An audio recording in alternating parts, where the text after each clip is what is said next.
الحمد للہ رب العالمین والصلاة والسلام علی سید الانبیاء والمرسلین وعلی آلہ واصحابہ ومن تبعہم بإحسان الی یوم الدین اللہم صلی علی روح محمد فی الارواح وصلی علی جسد محمد فی الاجساد وصلی علی قبر محمد فی القبور سبحان ربک رب العزة عما یصفون وسلام علی المرسلین والحمد للہ رب العالمین۔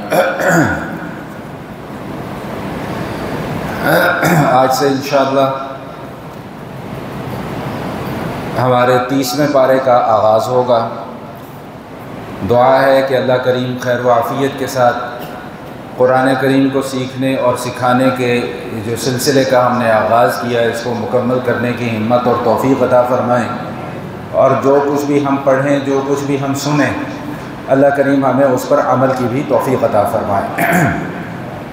30ویں پارے میں جو سب سے پہلی سورت ہے اس سورت کا نام ہے سورۃ النبأ۔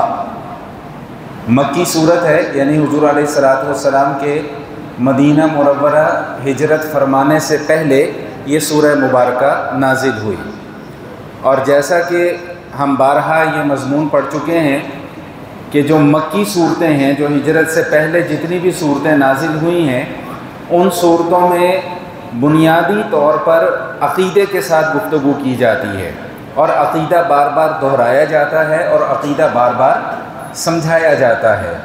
اور دوسرا اہم ترین موضوع مکی صورتوں میں یہ بھی ہوتا ہے کہ کفار اور مشرکین، مکہ کے جو مشرکین تھے، وہ آپس میں جو گفتگو کرتے ہیں بطور استہزاء، یعنی دین کا مذاق بنانے کے لیے یا رسول اللہ صلی اللہ علیہ وسلم کا مذاق بنانے کے لیے یا احکام شریعت کا مذاق بنانے کے لیے، تو قرآن کریم ان کے ان اشکالات کا جواب بھی دیتا ہے۔ چنانچہ اس صورت کا آغاز بھی اسی مضمون کے ساتھ ہے۔ میں ابتدائی چند آیات آپ کے سامنے تلاوت کرتا ہوں، پھر انشاءاللہ اس کے مضامین بھی بیان کرتے ہیں۔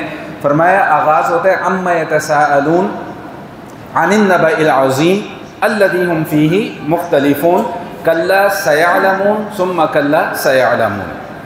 عما یتساءلون عن النبأ العظیم، کہ یہ لوگ کس چیز کے متعلق سوال کرتے ہیں؟ عن النبأ العظیم، ایک بہت بڑی خبر کے متعلق سوال کرتے ہیں۔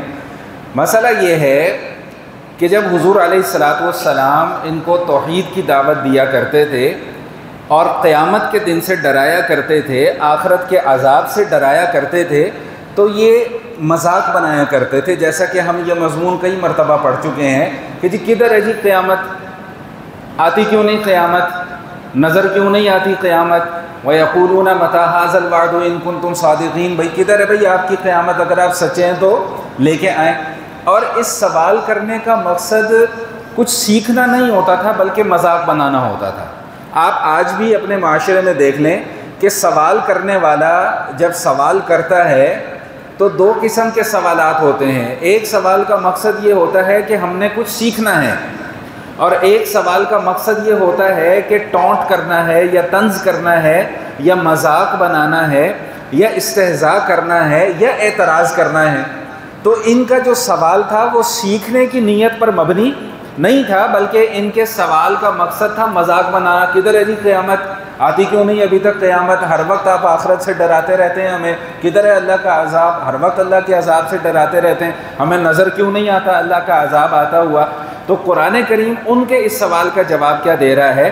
کیونکہ یہ اعتراض یاد رکھیے گا کہ حضور علیہ السلام پر نہیں ہو رہا۔ حضور علیہ السلام عذاب بتانے والے ہیں، عذاب لانے والے بولے بھائی نہیں، عذاب لانے والا کون ہے؟ اللہ۔ عذاب کو بھیجنے والا کون ہے؟ اللہ۔ تو یہ اعتراض در حقیقت سیدھا کس پر کیا جا رہا ہے؟ اللہ کی ذات پر۔ تو پھر جواب بھی کہاں سے آئے گا؟ وہیں سے آئے گا۔ تو فرمایا کہ عما یتساءلون عن النبأ العظیم الذی هم فیہ مختلفون، کہ کس چیز کے متعلق یہ لوگ آپ سے سوال کر رہے ہیں؟ ایک بہت بڑی خبر کے متعلق آپ سے سوال کر رہے ہیں۔ دیکھیں اس سورت کا نام میں نے آغاز میں کیا بتایا؟ سورۃ النبأ۔ نبا کہتے ہیں کسی بہت بڑی خبر کو۔ ہر خبر کو نبا نہیں کہا جاتا۔ جو بہت عظمت والی شان والی کوئی بات ہو اس کو کیا کہتے ہیں؟ نبا۔ اور نبی کا لفظ بھی اسی سے نکلا ہے۔ نبی کو بھی نبی کیوں کہا جاتا ہے؟ کہ نبی آپ کو کاروبار کرنا نہیں سکھلا رہا، نبی آپ کو گاڑی چلانا نہیں سکھلا رہا، نبی آپ کو گھڑ سواری نہیں سکھلا رہا، بلکہ نبی آپ کو کس کی پہچان کروا رہا ہے؟ اللہ کی پہچان کروا رہا ہے۔ ایک بہت بڑی خبر نبی آپ کو دے رہا ہے، اس لیے نبی کو بھی نبی کہا جاتا ہے۔ تو فرمایا کہ عن النبأ العظیم، کسی بہت بڑی خبر کے متعلق یہ سوال کر رہے ہیں، الذی ہم فیہ مختلفون، جس کے بارے میں یہ اہل حق سے اختلاف رکھتے ہیں۔ بھائی حضور کا دعویٰ کیا تھا؟ قیامت آنی ہے۔ حضور کا دعویٰ کیا تھا؟ کہ آخرت آنی ہے۔ حضور کا دعویٰ کیا تھا؟ کہ بھئی آخرت میں سوال جواب ہونا ہے۔ یہ اہل حق تھے، اور یہ اہل باطل تھے، یہ اس سے اختلاف کرتے تھے، کہاں ہے جی قیامت، کیسے ہوگا جی سوال، کیسے ہوگا حساب کتاب، جب ہم مر کھپ جائیں گے دوبارہ کیسے زندہ ہوں گے۔ یہ سارے مضامین آپ تفصیل کے ساتھ پڑھ کر آ چکے ہیں، میں یہاں پر اختصار کے ساتھ ان مضامین کو لے کر چلوں گا۔ تو فرمایا کہ الذی ہم فیہ مختلفون کلا سیعلمون ثم کلا سیعلمون۔ یہ قرآن کریم کا ایک خاص اسلوب ہے کہ جب قرآن کلا کا لفظ استعمال کرتا ہے نا، دیکھیں ہم تفسیر پڑھ رہے ہیں نا، تفسیر پڑھ رہے ہیں، تو اب یہ باتیں آپ کے علم میں ہونی چاہیے کہ جو کلا کا لفظ ہے یہ ہمیشہ جہاں بھی قرآن استعمال کرے گا یہ سختی کے لیے استعمال کرے گا۔ اس کا لفظی ترجمہ تو ہرگز نہیں، ہرگز نہیں کا کیا مطلب کہ جو چیز تم سوچ رہے ہو یا جو تمہارا خیال ہے کہ جی کدھر ہے قیامت، کوئی نہیں قیامت آنی، تو اللہ فرما رہے ہرگز نہیں، تمہاری سوچ کے مطابق فیصلہ نہیں ہوگا۔ سیعلمون، ان قریب تمہیں پتہ چل جائے گا۔ ثم کلا سیعلمون، پھر دوبارہ تاکید کے لیے یہ جملہ لایا جا رہا ہے کہ ان قریب جب قیامت آئے گی تب تمہیں پتہ چل جائے گا، پھر تم انکار کرو یا اقرار کرو، اس وقت پھر کوئی فائدہ نہیں ہوگا۔ بھائی ابھی تو تم انکار کر رہے ہو، جب قیامت آئے گی تو پھر تمہیں کہا جائے گا کہ یہ ہے وہ دن جس کا تم سے وعدہ کیا گیا تھا۔ تو اب اس وقت اگر یہ کہو کہ جی اب ہم قیامت پر ایمان لاتے ہیں، تو اس وقت تمہارے ایمان لانے کا پھر کوئی فائدہ نہیں ہوگا۔ ایمان کا تعلق یاد رکھیے گا دنیا کی زندگی کے ساتھ ہے۔ جب دنیا کی زندگی ختم ہونے لگے تو اب چاہے ایمان رکھو یا ایمان نہ رکھو، حساب کتاب کیا ہے بھائی، اب برابر ہے۔ اچھا، اب مسئلہ سمجھ لیں وہ یہ کہ دیکھیں میں نے ابھی کیا جملہ عرض کیا تھا کہ اعتراض یہ کس پر ہو رہا ہے؟ اللہ پر۔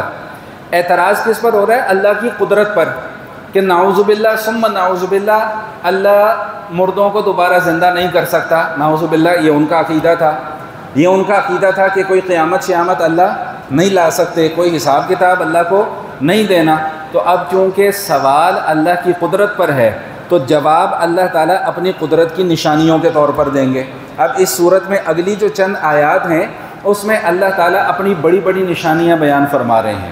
سب سے پہلی نشانی تو یہ بیان فرمائی کہ الم نجعل الارض مہادا، کیا زمین کو ہم نے بچھونا نہیں بنا دیا؟ والجبال اوتادا، اور پہاڑوں کو ہم نے میخیں نہیں بنا دیا؟ یہ دو جملے سمجھ لیں۔ دیکھیں زمین کو اللہ تعالیٰ نے ہمارے لیے ہموار سطح بنا دیا ہے۔ اگر یہ زمین ہموار سطح نہ ہوتی، نہ ہموار ہوتی، نہ ہم اس پر چل سکتے تھے، نہ ہم اس پر گھر بنا سکتے تھے، نہ ہم اس زمین پر رہ سکتے تھے۔ تو اللہ کہہ رہے ہیں کہ میرا سب سے پہلا انعام تمہارے اوپر کیا ہے کہ الم نجعل الارض مہادا، ہم نے زمین کو تمہارے لیے ہموار بنا دیا۔ اب ہموار بنا دیا تو اس کا فائدہ کیا ہو رہا ہے کہ ہم اس زمین کے اوپر رہ رہے ہیں۔ یہ بات سمجھ میں آ رہی کہ نہیں آ رہی؟ پھر فرمایا کہ والجبال اوتادا، ہم نے پہاڑوں کو میخیں بنا کر اس زمین میں گاڑ دیا۔ یہ میں نے پہلے بھی آپ کو بتلایا تھا کہ جب اللہ تعالیٰ نے اس زمین کی تخلیق فرمائی تھی تو زمین کے اندر ہلچل تھی، زلزلہ تھا، زمین ایسے کانپ رہی تھی تھر تھر تھر۔ تو اللہ تعالیٰ نے زمین کو بیلنس کرنے کے لیے والجبال اوتادا، بڑے بڑے بھاری بھاری پہاڑ اللہ تعالیٰ نے میخیں بنا کے اس زمین کے اندر گاڑ دیے تاکہ زمین جو ہے وہ کیا ہو جائے بھائی، بیلنس ہو جائے۔ اب آپ یہ دیکھیں کہ یہ قدرت کا کتنا بڑا انعام ہے کہ ایک طرف زمین پر پہاڑ ہیں، ایک طرف اسی زمین پر پانی ہے، اور ایک طرف اسی زمین پر میدانی علاقہ ہے۔ میدانی علاقوں میں ہم رہ رہے ہیں، پانی اللہ نے پیدا کر دیا، وہ ہماری ضروریات کو پورا کر رہا ہے، پہاڑ ہماری ضروریات کو پورا کر رہے ہیں۔ پہاڑوں کے اوپر جب برف بنتی ہے، بڑے بڑے گلیشیئر بنتے ہیں، وہ جب گلیشیئر پگھلتے ہیں گرمی کے موسم میں، وہ پانی دریاؤں میں آتا ہے، وہ ہماری ضرورت پوری ہوتی ہے۔ خیر یہ میرا موضوع نہیں ہے، تو ورنہ اس کے اوپر بھی انشاءاللہ کبھی موقع ملا تو پھر کبھی بات کریں گے۔ ابھی ویسے اشاروں کنایوں میں کہیں نہ کہیں اس حوالے سے بات آئی جائے گی۔ تو کیا فرمایا کہ والجبال اوتادا، ہم نے پہاڑوں کو میخیں بنا کر اس زمین میں گاڑ دیا۔ وَخَلَقْنَاكُمْ أَزْوَاجًا، اللہ نے تمہیں جوڑے جوڑے پیدا کیا۔ دیکھیں اللہ تعالیٰ نے اس دنیا کو پیدا کیا، پھر دنیا کا نظام بھی چلانا ہے، پیدا کر کے چھوڑ نہیں دیا۔ اب نظام چلانے کے لیے اللہ تعالیٰ نے ہر مخلوق کے اندر دوئیت رکھی ہے۔ صرف ایک اللہ کی ذات ہے جو احد ہے، جو یکتا ہے، جس کا کوئی دوسرا بولیں بھائی نہیں ہے۔ قل هو اللہ احد، انشاءاللہ وہاں پہ بھی جا کے پڑھیں گے، یہاں بھی سمجھنے کے احد کسے کہتے ہیں؟ جس کا کوئی دوسرا نہیں ہوتا۔ واحد کا تو دوسرا ہوتا ہے لیکن احد کا دوسرا نہیں ہوتا۔ تو فرمایا کہ وہ خلقناکم ازواجا، ہم نے تمہیں جوڑے جوڑے پیدا کر دیا ہے۔ انسانوں میں بھی اللہ نے جوڑے بنا دیے، ایک مرد بنا دیا، ایک عورت بنا دیا۔ پھر اللہ نے ایک نظام بنا دیا کہ جب نکاح کے ذریعے سے مرد اور عورت کا تعلق قائم ہوتا ہے تو پھر آگے اولاد کا سلسلہ چلتا ہے۔ تو کائنات کی جس شے کو بھی آپ اٹھا کر دیکھیں گے اس میں آپ کو دوئیت نظر آئے گی۔ دن ہے تو اس کا جوڑا کس کو بنایا؟ رات کو۔ آسمان ہے تو اس کا جوڑا کس کو بنایا؟ زمین کو۔ آگ ہے تو اس کا جوڑا کس کو بنا دیا؟ پانی کو۔ اس طرح آپ کوئی بھی مخلوق اللہ پاک کی اٹھا کر دیکھ لیں، کسی مخلوق کے اندر آپ کو وحدانیت نظر نہیں آئے گی، دوئیت نظر آئے گی۔ ہر مخلوق کا کوئی نہ کوئی جوڑا ہے، یہاں تک کہ پودوں کے اندر بھی نر اور مادہ پائے جاتے ہیں۔ تو فرمایا کہ وَخَلَقْنَاكُمْ أَزْوَاجًا، ہم نے تمہیں جوڑے جوڑے بنا دیا۔ آگے کیا فرمایا کہ وَجَعَلْنَا نَوْمَكُمْ سُبَاتًا وَجَعَلْنَا اللَّيْلَ لِبَاسًا، اس پر تھوڑی سی بات ہوگی۔ کیا فرمایا کہ ہم نے نیند کو تمہارے لیے راحت بنا دیا۔ جمعے کے بیان کے درمیان والی نیند نہیں، ہاں یہ جمعے کے بیان کے درمیان میں جو نیند آتی ہے نا، یہ والی نیند راحت نہیں ہے۔ میں اس لیے میں عرض کر رہا ہوں کہ مطلب آپ یہ نہ سمجھیں کہ جی مولوی صاحب ایک طرف تو کہہ رہے ہیں کہ نیند راحت ہے، تو ہم جب سوتے ہیں تو ہمیں مولوی صاحب ٹوک دیتے ہیں۔ تو بھئی جمعے کے بیان کے وقت جو ہے نا، یہ سونے کا وقت نہیں ہے۔ آگے اللہ خود ارشاد فرما رہے ہیں کہ سونے کا وقت کون سا ہے بھائی؟ سب بولیں، رات کا وقت ہے سونے کا، یہ جمعے کے بیان کا وقت سونے کا وقت نہیں ہے۔ تو فرمایا کہ وَجَعَلْنَا نَوْمَكُمْ سُبَاتًا، ہم نے نیند کو تمہارے لیے راحت بنا دیا۔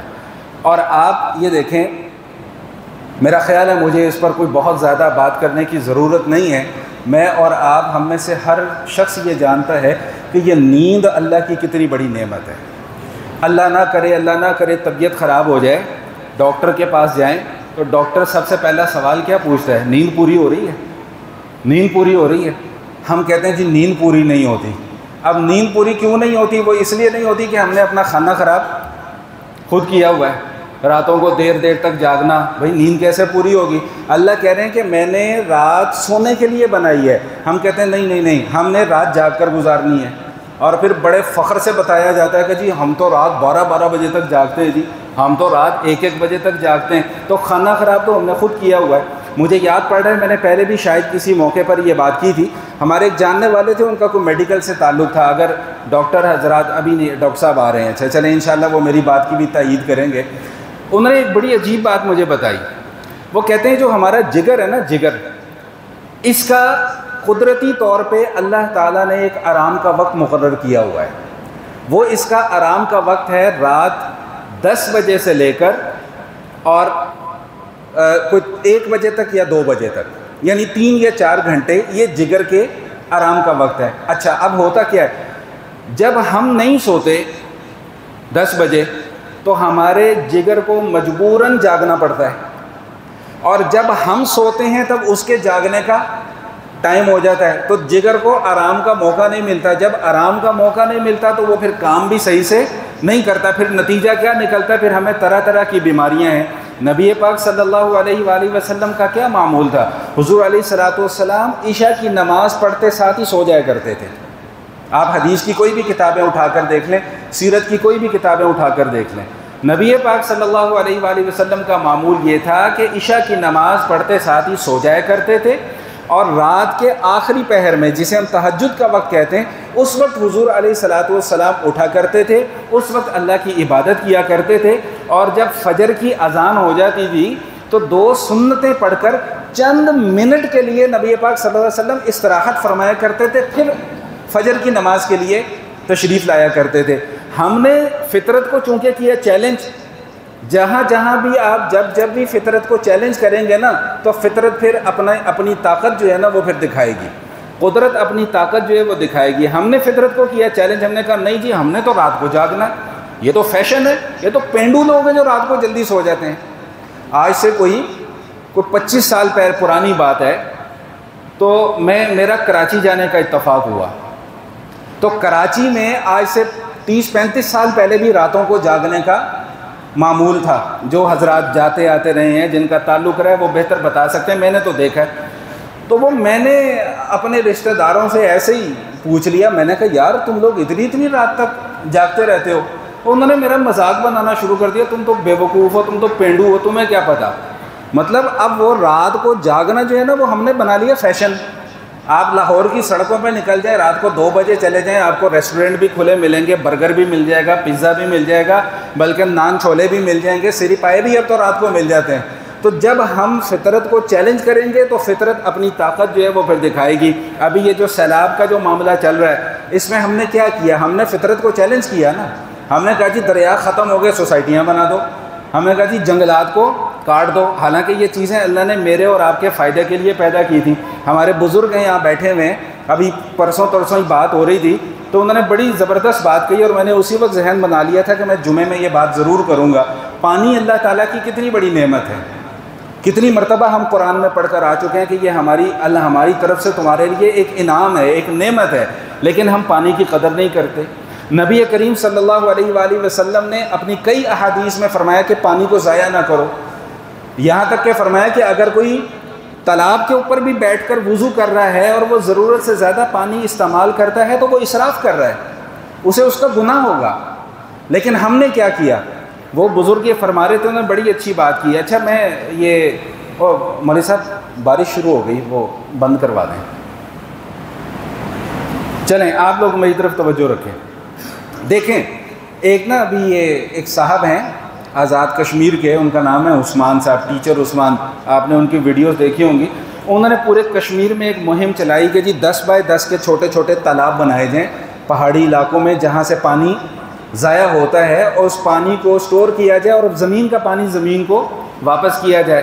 تو وہ ہمارے بزرگ فرما رہے تھے کہ آپ پنجاب کی جو ہمارا صوبہ ہے، اس کی ہسٹری اٹھا کے دیکھ لیں کہ پہلے تالاب ہوتے تھے اور تالاب کے ساتھ کنواں ہوتا تھا، جتنی ضرورت ہوتی تھی صرف اتنا پانی، بولیں بھائی نے کہا بھائی مجھے پتہ ہے آپ کو بوریت ہو رہی ہے لیکن یہ کام کی باتیں ہیں، تو جتنی ضرورت ہوتی تھی اتنا پانی نکال لیا جاتا تھا۔ پھر ہم نے کہا نہیں یہ تو ہمارے لیے بڑا مشکل کام ہے، ہم نے لگا لی پانی والی موٹر۔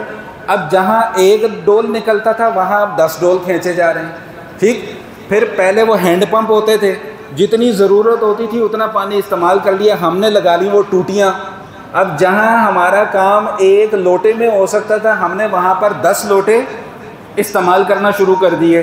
اگر ہم 1 برتن سے نہا سکتے تھے، وہ ہم نے سلسلہ ختم کر دیا۔ ہم نے کہا نہیں جی نہیں، جب تک کھلا پانی نہیں ہوگا تب تک نہانے کا مزہ نہیں آئے گا۔ فطرت کو ہم نے چیلنج کیا۔ اب فطرت نے کہا کہ بس ٹھیک ہے، پھر اب میری جب باری آئے گی نا تو پھر میں بتاؤں گی تمہیں کہ میرے ساتھ چھیڑ خانی کرنے کا نتیجہ کیا ہوتا ہے۔ یہ نتیجہ نکلتا ہے جو اس وقت ہم اپنی آنکھوں سے دیکھ رہے ہیں۔ جنگلات ہم نے کاٹ دیے ہیں جی، تالاب ہم نے ختم کر دیے، کنویں ہم نے ختم کر دیے، موٹریں ہم نے لگا لی۔ ہم نے قدرت کو چیلنج کیا کہ نہیں، دریاؤں کے اندر جو ہے نا سوسائٹیز ہم نے بنا لی۔ اب یہ پارک ویو والے جو رونا پٹنا مچا رہے ہیں، تو بھائی تم نے خریدی کیوں وہ جگہ؟ تمہیں نہیں پتہ پیچھے سے دریا گزر رہا ہے، اس سے آگے وہ ایک اور ہے وہ تھیم پارک، ادھر بھی پانی آ گیا۔ وہ میں 2-3 سال 4 سال پہلے میں بھی وہاں پہ زمین دیکھنے کے لیے چلا گیا تھا، اللہ نے بچا لیا۔ ہاں ابھی میرے پاس کوئی پلاٹ نہیں ہے، میں نے کہا میں ویسے بتا دوں، ورنہ کہا نہیں مولوی صاحب نے تو پلاٹ بھی خریدا، کوئی الحمدللہ پلاٹ نہیں ہے۔ تو اب وہاں بھی پانی آ گیا۔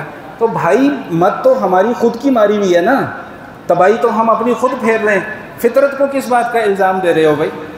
ابھی ہمارے ایک صاحب بیٹھے ہوئے یہاں پر، پشاور سے ان کا تعلق ہے، مجھے بتا رہے تھے، میں نے کہا یار یہ جو بنیر میں ابھی ہوا کیا تھا یہ وہ صاحب ابھی یہیں پہ بیٹھے ہوئے ہیں، میں نشاندہی نہیں کرنا چاہتا، انہوں نے مجھے بتایا کیونکہ وہ اس علاقے سے تعلق رکھتے ہیں۔ کہتے ہیں جی یہ نہ سیلاب تھا نہ طوفان تھا، یہ کچھ اور ہی تھا۔ کہتے ہیں اتنا بڑا بڑا پتھر آیا ہے کہ وہ کرین بھی اس پتھر کو نہیں اٹھا پا رہی ہے۔ اب اللہ کی پناہ نہ ہم مانگے تو پھر کیا کریں ہم نے ہر چیز میں اللہ کو چیلنج کیا ہے۔ ہم نے ہر چیز میں اللہ سے مقابلہ کرنے کی کوشش کی ہے، نتیجہ ہماری آنکھوں کے سامنے ہے۔ بس میری اس دعا پر آمین کہتے ہیں، پھر میں بات کو آگے لے کے چلتا ہوں کہ اللہ ہمیں ایسے وقت سے محفوظ فرما لے، اللہ مستقبل میں ہمارے لیے بہتری پیدا فرما دے، ابھی جو ہم سے غلطیاں کوتاہیاں ہو گئی اللہ ان کو معاف فرما دے۔ تو کیا فرمایا کہ وَجَعَلْنَا نَوْمَكُمْ سُبَاتًا، بھئی نیند ہم نے تمہارے لیے آرام دہ چیز بنائی ہے، وَجَعَلْنَا اللَّيْلَ لِبَاسًا، رات کو ہم نے تمہارے لیے لباس بنا دیا ہے۔ جس طرح انسان کا لباس انسان کے جسم کو ڈھانپ لیتا ہے، اسی طرح فرمایا کہ رات جو ہے وہ تمہاری دن کی ساری تھکن کو، ساری پریشانیوں کو، ساری ٹینشن کو ڈھانپ لیتی ہے۔ جب تم آرام کرتے ہو، سوتے ہو، تمہاری ساری کی ساری تھکاوٹ دور ہو جاتی ہے۔ لیکن شرط کیا ہے کہ فطرت کے اصولوں کے مطابق چلو، فطرت سے ہٹ کر نہ چلو، فطرت سے ہٹ کر چلو گے تو نقصان ہوگا۔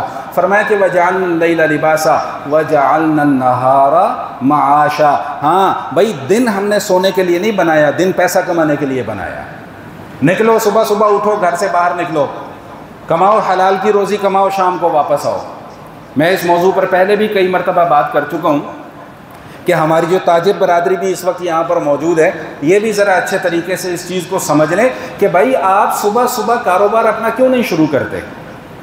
نبی پاک صلی اللہ علیہ وسلم فرماتے ہیں، ترمذی شریف کی حدیث ہے، اللہم بارک لامتی فی بکورہا، یا اللہ صبح کے وقت میں میری امت کو برکت عطا فرما۔ وہ برکت کا وقت تو ہم سو کے گزار دیتے ہیں، 10 بجے سو کے اٹھ رہے ہیں جی، 11 بجے سو کے اٹھ رہے ہیں، 12 بجے جا کے دکانیں کھول رہے ہیں، تو برکت کہاں سے آئے گی؟ جو برکت حاصل کرنے کا وقت ہے وہ ہم نے ضائع کر دیا۔ آپ سارے حضرات ایک مرتبہ ایکا کر کے بسم اللہ تو کریں نا، کو 8 بجے اپنا کاروبار شروع تو کریں۔ کہتے ہیں جی گاہک نہیں آتے، بھائی دکان کھلے گی تو گاہک آئے گا نا، جب دکان ہی بند ہے تو گاہک کیسے آئے گا؟ جب گاہک کو بھی پتہ ہے کہ دکان کھلنی ہی 12 بجے جا کے ہے تو گاہک کیسے آئے گا؟ جب گاہک کو پتہ ہوگا کہ بھئی یہ فلاں علاقے کی دکان صبح 7:30 8 بجے کھل جاتی ہے اور گاہک صبح 7:30 8 بجے پہنچے گا، تو تھوڑی سی ہمت تو کیجئے نا، بسم اللہ تو کیجئے، قدم تو اٹھائیں نا۔ میرے کہنے سے تو کوئی فرق نہیں پڑے گا، فرق تو تب پڑے گا جب اس کے اوپر آپ عمل کرنے کی کوشش کریں گے۔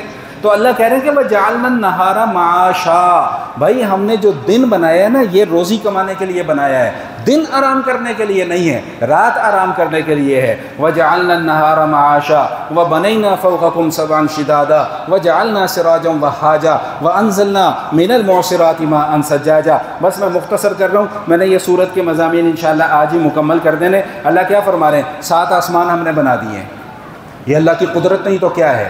مشرکین نے اللہ کی قدرت کو کیا تھا چیلنج کہ کوئی قیامت نہیں آ سکتی، اللہ کہہ رہے ہیں آؤ میں تمہیں اپنی قدرت دکھاتا ہوں۔ آسمان کوئی بنا سکتا ہے؟ بنا کر دکھاؤ۔ آسمان سے پانی کوئی اتار سکتا ہے؟ نہیں اتار سکتا، اتار کر دکھاؤ۔ اگر تم اللہ کو چیلنج کرتے ہو کہ جی اللہ آپ قیامت نہیں لا سکتے تو آسمان سے پانی اتار کر دکھاؤ، نہیں اتار سکتے۔ وَأَنزَلْنَا مِنَ الْمُعْصِرَاتِ مَاءً ثَجَّاجًا، پھر لِنُخْرِجَ بِهِ حَبًّا وَنَبَاتًا، کیوں بارش نازل کر رہے ہیں ہم؟ تاکہ تمہارے لیے اس زمین سے نباتات پیدا ہو اور تمہارے لیے اناج پیدا ہو۔ اناج کس کے لیے؟ متاعًا لکم، نباتات کس کے لیے؟ وَلِأَنْعَامِکُم، بھائی اناج سے تم فائدہ اٹھاؤ، نباتات سے تمہارے مویشی فائدہ اٹھائیں۔ اگر نہیں تو تم کر کے دکھاؤ۔ اگر تمہیں اللہ کی قدرت پر کامل یقین نہیں ہے کہ اللہ قیامت لا سکتا ہے تو بھائی ایک دانے سے گندم پیدا کر کے دکھاؤ نا۔ کوئی کسان حضرات بھی یہاں پہ دیہات سے تعلق رکھنے والے حضرات بھی موجود ہیں، آپ ایک چھوٹا سا بیج لگاتے ہیں، چھوٹا سا بیج، اس چھوٹے سے بیج سے ایک بہت بڑا درخت بنتا ہے، پھر اس ایک درخت پر آم کا درخت لے لیں، سینکڑوں آم لگ جاتے ہیں ایک درخت پر۔ وہ ایک درخت کتنے سے بیج سے پیدا ہوا ہے؟ ایک چھوٹے سے۔ اس چھوٹے سے بیج کے اندر آپ یہ سوچ سکتے ہیں کہ اس کے اندر 100-200 آم ہوں گے؟ نہیں، وہ تو اتنا سا بیج ہے۔ کون کر رہا ہے یہ سارا؟ اللہ کہہ رہے ہیں میں کر رہا ہوں، یہ میری قدرت ہے، یہ میری طاقت ہے، میرے علاوہ کائنات کے اندر کوئی دوسرا یہ کام کر نہیں سکتا۔ اگلی آیت کیا ہے بھائی؟ فرمایا کہ لِنُخْرِجَ بِهِ حَبًّا وَنَبَاتًا وَجَنَّاتٍ أَلْفَافًا، بھائی ہم نے یہ باغات تمہارے لیے بنا دیے ہیں، وہ باغات پتوں میں لپٹے ہوئے ہیں۔ اب یہ سارے کے سارے مقدمے کا خلاصہ کیا ہے؟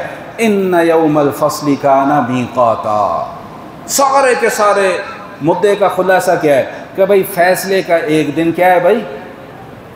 سب سو رہے ہیں، فیصلے کا ایک دن کیا ہے؟ مقرر ہے۔ یوم ينفخ فی الصور فتأتون افواجا، بھئی اب ذرا سمجھ لیں، جاگ جائیں، تھوڑا سا کام کی باتیں آ رہی ہیں۔ فرمایا کہ یوم ینفخ فی الصور فتاتون افواجا، سور پھونکا جائے گا، تم سارے بھاگتے دوڑتے آؤ گے، فوج در فوج آؤ گے، گروہوں کی شکل میں آؤ گے۔ یہاں پر چند ضروری باتیں وہ سمجھ لیں۔ سور کیا ہے؟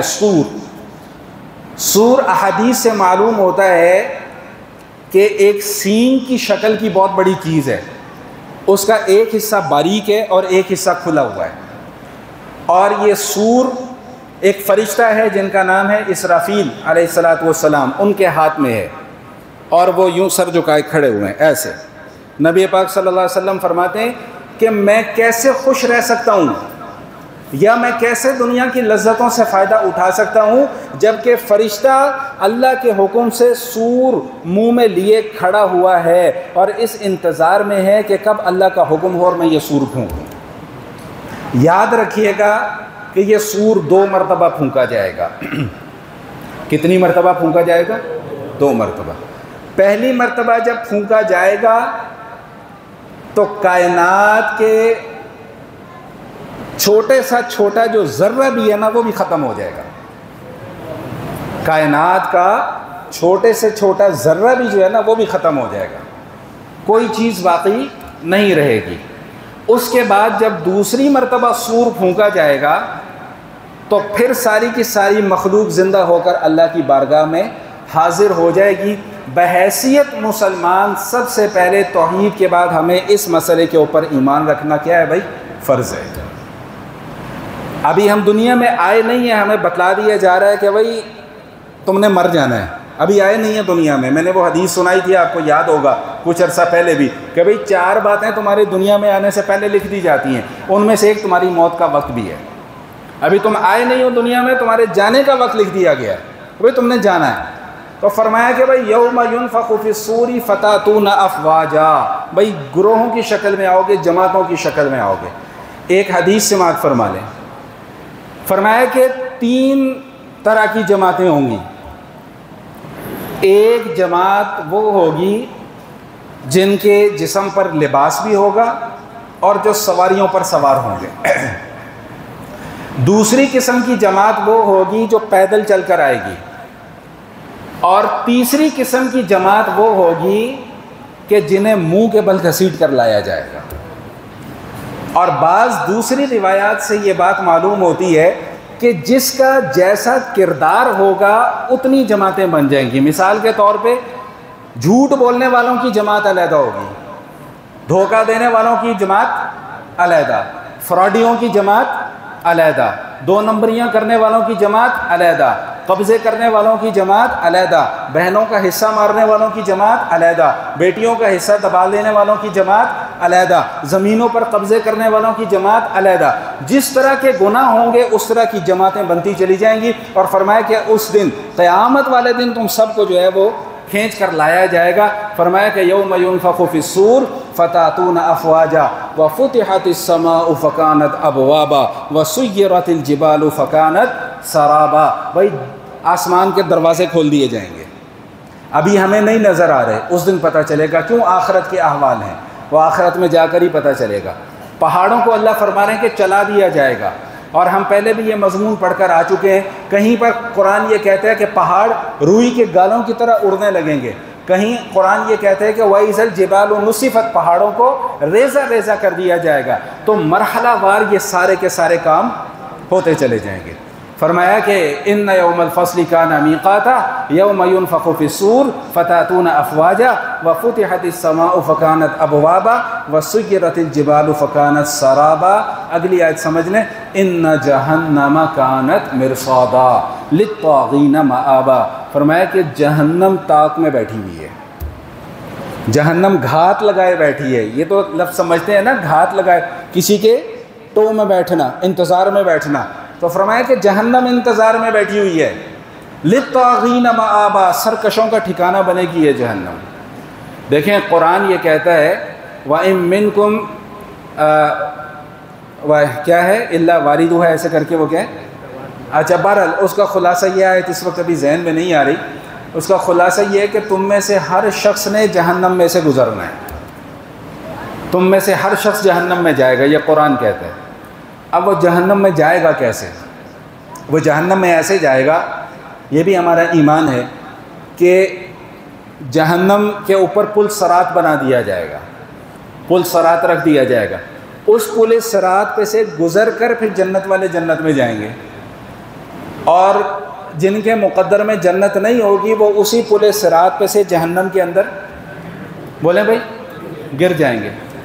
علماء مفسرین فرماتے ہیں کہ اس پل صراط پر فرشتوں کی چوکیاں بنی ہوں گی، چیک پوسٹ بنی ہوں گی آسان الفاظ میں، اور وہ جو بھی وہاں سے گزرے گا اسے روکیں گے، ہاں بھائی کیا ہے تمہارا کھاتا بتاؤ، اچھا رجسٹریشن کمپلیٹ ہے تمہاری، ٹھیک ہے، نمبر شمبر بھی لگا ہوا ہے، جنت کا ٹکٹ بھی ہے، چلو بھائی جنت کی طرف نکل، جو نہیں اس کو وہیں پہ روک لیا جائے گا۔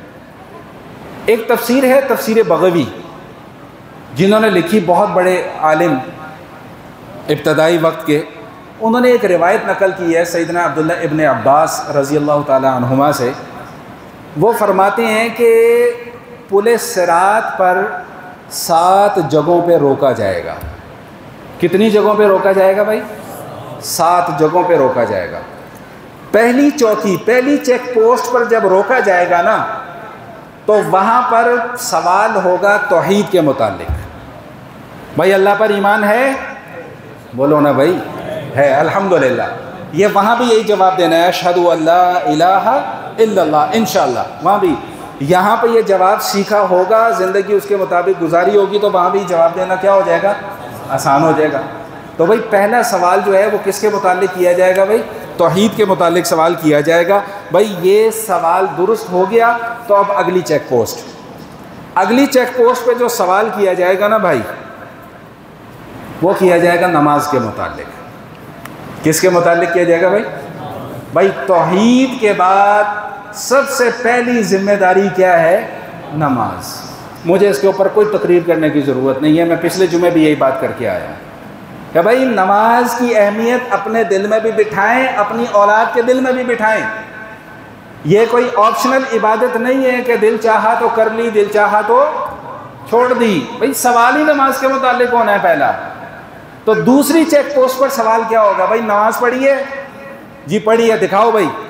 چیک کیا جائے گا نامہ اعمال، ہاں بھائی حاضریاں پوری ہیں، مسجد میں آتا تھا، جماعت کے ساتھ نماز پڑھتا تھا، ٹھیک ہے بھائی کراس کر جاؤ، اگلی چیک پوسٹ پہ جاؤ۔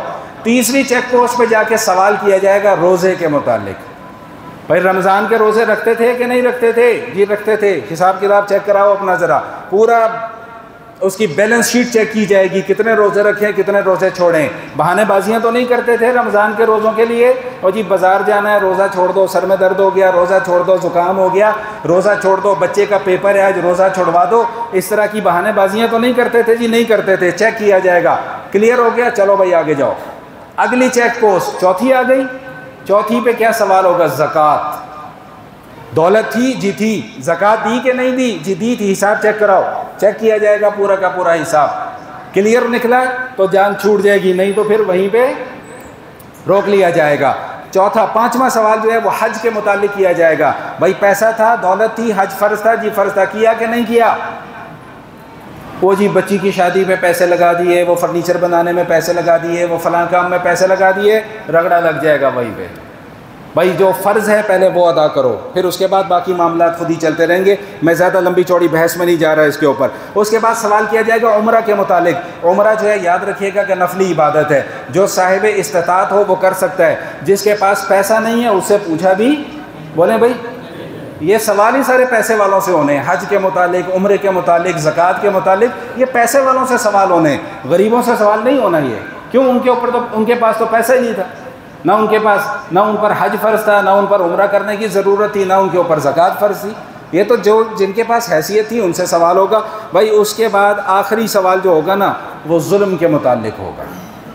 بھائی یہ سن لیں بات، یہ سن لیں بات، دیکھیں بھائی ظلم 3 طرح کا ہے۔ کتنی طرح کا ظلم ہے بھائی؟ 3 طرح۔ بھائی پہلی قسم کا جو ظلم ہے نا اس کی معافی نہیں ہے۔ وہ کیا ہے؟ ان الشرک لظلم عظیم، شرک بہت بڑا ظلم ہے، اس کی تو کسی صورت میں معافی ہے ہی نہیں۔ ہاں زندگی میں توبہ کر لی، سچے دل سے ایمان پر قائم رہ گئے تو کام چل جائے گا، نہیں تو رگڑا لگے گا۔ دوسری قسم کا ظلم وہ گناہ ہیں جن کا تعلق میری ذات کے ساتھ ہے، نماز نہیں پڑھی، روزہ نہیں رکھا، حج نہیں کیا، زکوٰۃ نہیں، ادا کی، دیگر فرائض اور واجبات کو پورا نہیں کیا. اب ان کا کفارہ جو ہے نا، ان کا کفارہ اسی حدیث میں آتا ہے کہ ان کا کفارہ یہ ہوگا کہ اس سے پوچھا جائے گا کہ بھئی دیکھو یہ کوئی نفلی عبادات بھی کرتا تھا کہ نہیں کرتا تھا. ہاں گئی بات، نفلی عبادات بھی کرتا تھا کہ نہیں کرتا تھا؟ نہیں جی وہ ہم تو ایک یوٹیوبر کو سنتے تھے، آج کل اندر پڑا ہوا ہے، اللہ کرے کہ اندر ہی رہے. ہم تو ایک یوٹیوبر کو سنتے تھے، وہ یہ کہتا تھا کہ جی نفلی نماز جو ہے نا جی نعوذ باللہ یہ تو فالتو نماز ہوتی ہے. ہم تو اس یوٹیوبر کے پیچھے پیچھے چلتے تھے، اللہ کہیں گے آؤ ذرا آج تمہاری چھتر پولا ہوگی. نبی کی نماز کو تم فالتو نماز کہتے ہو، نبی کی سنت کو تم فالتو سنت کہتے ہو، فالتو نماز کہتے ہو. تمہیں شرم نہیں آتی یہ الفاظ کہتے ہوئے؟ نبی نے جو عمل کر کے دکھا دیا تمہاری نظر میں وہ نعوذ باللہ ایک فالتو عمل ہے. لا حول ولا قوت الا باللہ. بھائی میں کہتا ہوں تف ایسی سوچ کے اوپر، تف ایسی سوچ کے اوپر. تو بہرحال پوچھا جائے گا کہ بھئی ہاں بھائی اس کے دیکھو کچھ نفلی عبادات ہیں کہ نہیں ہیں. اگر نفلی عبادات نکل آئیں تو جان چھوٹ جائے گی، اگر نفلی عبادات نہ نکلیں تو جان نہیں چھوٹے گی. اور تیسری قسم کا ظلم وہ ظلم ہے جس پر میں اکثر بات کیا کرتا ہوں، آج پھر موقع مل گیا، آج پھر ہلکی سی بات کر کے نکل جاتا ہوں. تیسری قسم کا ظلم کیا ہے؟ دھوکہ دے دیا، فراڈ کر دیا، کسی کا مالی نقصان کر دیا، کسی کی جائیداد پر قبضہ کر لیا، کسی کے پلازے پر قبضہ کر لیا، کسی کی زمین پر قبضہ کر لیا، کسی کے پلاٹ پر قبضہ کر لیا، بیٹی کا حصہ مار گئے، بہن کی جائیداد دبا گئے. وہ جی ہم نے تو شادی کے اوپر خرچہ کر دیا، اب جائیداد دینے کی کوئی ضرورت نہیں ہے. یہ وہ مظالم ہیں کہ جن کی معافی نہیں ہوگی، جن کی تلافی کرنی پڑے گی. اور اس پر بھی میں کئی مرتبہ بات کر چکا ہوں کہ یہ تلافی وہاں پر پیسے سے نہیں ہوگی، یہ نیکیوں سے ہوگی. آپ کی نیکیاں ادھر جائیں گی، ادھر کے گناہ ادھر آئیں گے. تو بہرحال بات کیا چل رہی ہے کہ بھئی پولیس صراط پر سے گزرنا پڑے گا، ہر کسی کو یہ مرحلہ طے کرنا پڑے گا. تب جا کے جو اہل ایمان ہوں گے ان کو تو جنت مل جائے گی، اور جو خدا نہ خواستہ کفار ہوں گے اور مشرکین ہوں گے ان کو رگڑا لگ جائے گا. بھئی آخری چند آیات اسی سورہ نبا کی میں چاہ رہا ہوں کہ آج مضمون مکمل ہو جائے، 2-3 منٹ اگر اوپر ہو جائیں تو اس کے لیے پیش کی معذرت. دیکھیں یہ بات میں بارہا آپ کی خدمت میں عرض کر چکا ہوں کہ جہاں اللہ عذاب کا تذکرہ کرتے ہیں وہاں پر اللہ انعام کا بھی تذکرہ کرتے ہیں. تو کیا فرمایا؟ ان للمتقین مفازا حدائق واعنابا وکواعب اترابا وکأسا دہاقا لا يسمعون فیہا لغوا ولا کذابا جزاء من ربک عطاء حسابا. ساری آیتوں کا خلاصہ کیا ہے کہ جو متقی لوگ ہوں گے، جو نیک لوگ ہوں گے، پرہیزگار لوگ ہوں گے، جو ایمان کے ساتھ ساتھ نیک اعمال بھی کرتے ہوں گے اور گناہوں سے بچنے کا اہتمام بھی کرتے ہوں گے، فرمایا کہ بڑے بڑے باغات ہوں گے ان کے لیے، بڑے بڑے باغات ہوں گے. اور وکواعب اترابا، اس آیت کا میں لفظی ترجمہ نہیں کر رہا کیونکہ کنوارے بھی بیٹھے ہوئے بیچاروں کی ایسی طبیعت خراب ہو جائے گی، تو لفظی ترجمہ نہیں میں کر رہا اس کا. شادی شدہ لوگوں کے لیے سمجھنا آسان ہو جائے گا. اور میں کہ بھئی تمہاری ہم عمر لڑکیاں ہوں گی، وہاں پہ نوجوان لڑکیاں ہوں گی. اب اس کے اوپر کوئی ادھر ادھر الٹا پلٹا سوال نہ کرے، ان سوالوں کے جواب میں کئی مرتبہ پہلے بھی دے چکا ہوں. یہ اللہ کی طرف سے ایک انعام ہوگا. تو فرمایا کہ لا يسمعون فیہا لغوا ولا کذابا، کوئی بیہودہ بات جنت کے اندر نہیں ہوگی، کوئی غلط بات جنت کے اندر نہیں ہوگی. میرا جملہ یاد ہے نا جی ابھی 2 جمعے پہلے کا، کیا جنت کیا ہے بھائی؟ پاکیزہ. تو جنت کی خواہشات بھی کیا ہیں؟ پاکیزہ. یہ جملہ یاد رکھیں انشاءاللہ ہر جگہ کام آئے گا. تو جنت پاکیزہ، جنت کی خواہشات بھی پاکیزہ، کوئی غلط بات وہاں پہ سننے کو نہیں ملے گی، کوئی گندی بات وہاں پر سننے کو نہیں ملے گی. ہر طرف سے ویلکم ویلکم، مرحبا، السلام علیکم السلام علیکم، بس یہی آوازیں آئیں گی جنت میں. باقی اپنی بات چیت بھی ہوگی انشاءاللہ، اللہ نے چاہا تو ہم وہاں پہ بھی انشاءاللہ ایسی کوئی مجلس لگائیں گے انشاءاللہ.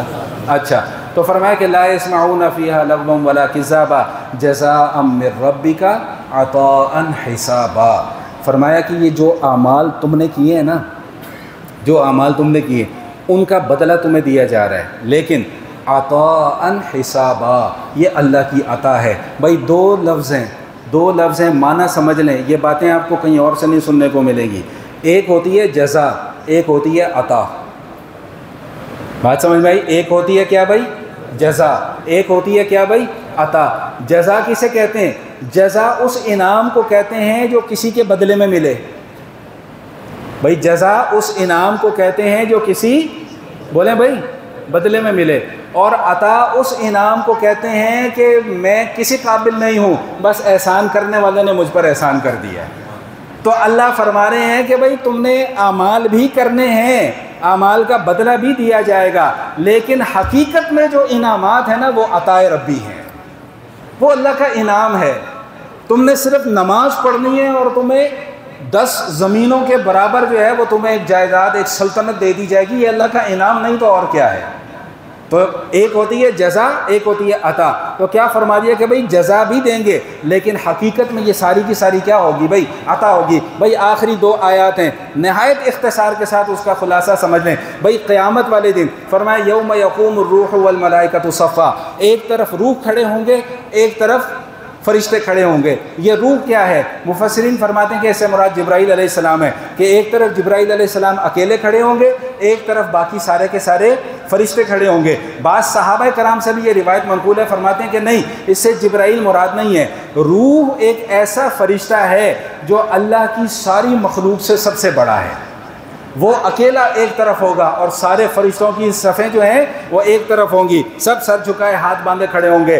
لا یملکون منہ خطابا، قیامت والے دن اللہ کے سامنے کسی کو بات کرنے کی بھی جرت نہیں ہوگی، اجازت بھی نہیں ہوگی، جرت بھی نہیں ہوگی۔ صرف وہی بات کر سکے گا جس کو بات کرنے کی اجازت ملے گی، جس کو بات کرنے کی اجازت نہیں ملے گی وہ چوں بھی نہیں کر سکے گا، پن ڈراپ سائلنس ہوگا وہاں پہ۔ آخری آیت اس سورت کی فرمایا کہ انا انذرناکم عذابا قریبا، بھائی ہم تو تمہیں زندگی میں ڈراتے رہے ہیں، اب یہ تم قیامت والے دن جا کے کہو گے جی ہمیں تو پتہ ہی نہیں تھا کہ قیامت آنی ہے کہ نہیں آنی، اللہ فرمائیں گے یہ بہانے بازیاں نہیں چلنی۔ میں نے ایک جملہ اور بھی استعمال کیا تھا کچھ عرصے پہلے کہ یہاں تو ہم بہانے بازیاں چلا کر کام اپنا نکال لیتے ہیں، اللہ کے سامنے بہانے بازیاں بولیں بھائی نہیں چلنے والی۔ فرمایا کہ ہم نے تو تمہیں بتا دیا تھا بھائی قیامت آنی ہے، حساب کتاب ہونا ہے۔ یوم ینظر المرء ما قدمت یدا ویقول الکافر یا لیتنی کنت ترابا، بھائی جو کچھ کیا ہے، کالا کیا ہے وہ بھی سامنے ہوگا، سفید کیا ہے وہ بھی سامنے ہوگا، رزلٹ کارڈ کھلا ہوا سب کے سامنے، سب کو نظر آ رہا ہوگا محمد عمیر کاشف کیا کیا کرتا رہا ہے، ایک ایک چیز کھل کر سامنے آ جائے گی۔